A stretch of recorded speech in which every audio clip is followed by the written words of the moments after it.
You know, I try to look at this child support court situation at the deepest base levels as much as I can. And I think to myself, if I was to call, say, the courthouse or the domestic relations department or the child support department, and I was to say, who do I talk to in order to actually work on getting things done when I disagree with having to call someone and say, hey, help me get something done?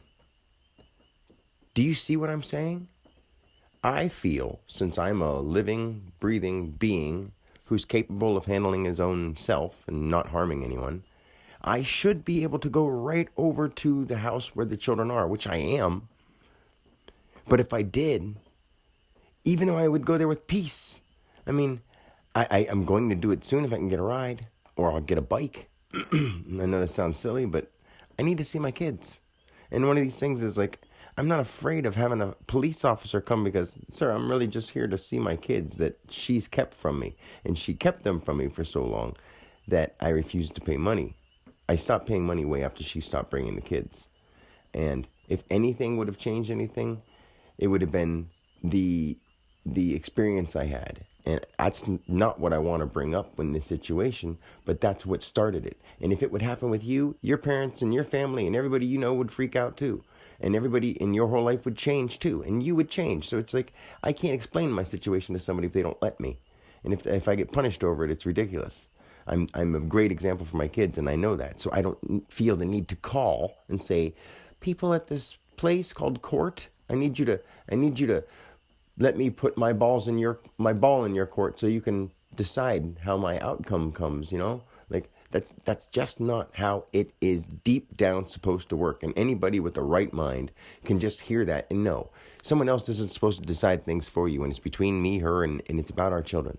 There should be nobody else who has the authority to step in and say, hey, because I want no problems. And even if I did want problems, nobody would still have the authority. But I swear on everything holy and everything unholy, just that I would never harm anything. And I have no intention of harming anybody. I just want to see my kids be part of their lives. And honestly, alongside of that, I mean, I want to be able to live a life where I am able to make my own choices without having to be expected to give anybody else anything for any other reason than if I asked them for it and they gave it to me and I made an agreement then. And that's the only way it should be working. And we have to learn how to work that way. Sorry we have so many people, but guess what? Nature's been trying to do this the whole time with that much energy.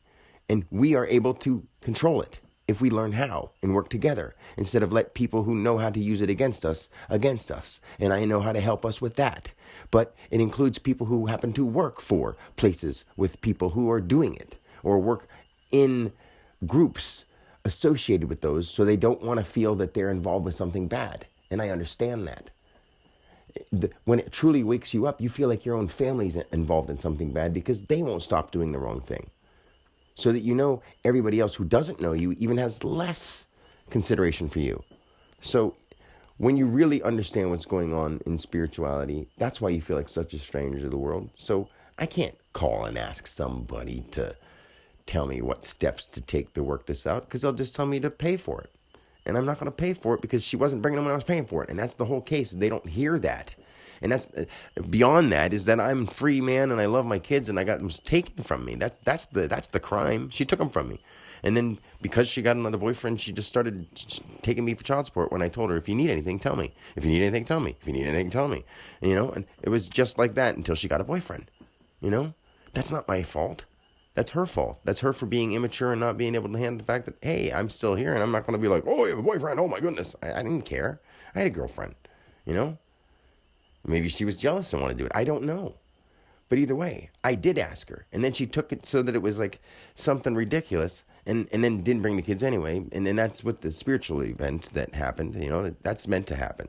And this is supposed to happen for everybody. So they're supposed to benefit from this. So the involvement with the court made it so this is tied on to me. So I have to answer that one too, because the only way to make my kids free is to stop this for the future. And everybody has to realize that. That doesn't sound like some hero story. That sounds a really legit story for any person, any living being who wants to be true to themselves and live a real free life.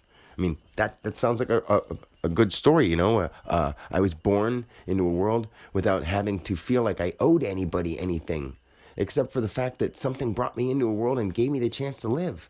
The two people or the two things or the whoever that took care of you in order to grow up, we all have different situations there, but the essence in which we came, that should be the only thing we strive in which to make better. And by harming, hurting, and blowing time doing dumb stuff, that we know we're not doing that. And we're choosing not to better ourselves. And if we don't do that, I'm not doing anything wrong. So I will not be punished or just put me to sleep. That's why I say that kind of stuff, because I'm here to help you. And if you don't want to hear me, then you're going to have to like put me to sleep to stop me from talking, because I'm being right. And while I'd be walking away down a prison hall, I'd say the same thing. I'd probably be quiet a lot of the time. But if somebody was saying it to me, I'd tell them the truth. I'd tell them what we're all here for, because that's my job. That's my duty. It's none of those words, but it's a divine purpose.